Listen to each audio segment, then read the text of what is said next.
Well, it was in 1995 that I was just 7 years old at that time to gauge the gender identity of my uncle. So for me, he was just my uncle, and I was very close to him, I remember.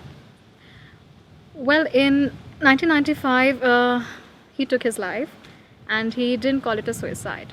So it was only last year when we were moving our old house, and I saw this scribbled note tucked under so many clothes in my mother's wardrobe. She was probably hiding it for a long time. And that note said, "To whom it may concern." And I just started reading because I could identify his handwriting. That was supposedly his last note. I won't call it a suicide note because in his note he said, "This is not a suicide, it is a murder. It is a murder at the hands of the society because I had a right to live." So since then, because he was into literature, a very gifted writer, a very known journalist of his time, and he was working on his autobiographical novel, he was planning to come out.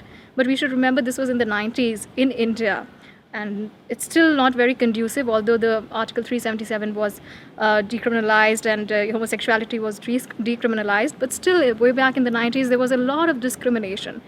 And his last note just moved me to tears, and I remember I was all by myself and I could not move out of the house for 2 days because there was this man, and it's just not about my uncle that I'm here for. There's so many.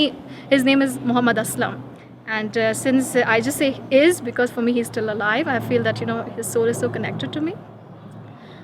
So I feel it was just not because for my uncle that I was here. It was because there are so many Aslams like him. His name was Muhammad Aslam.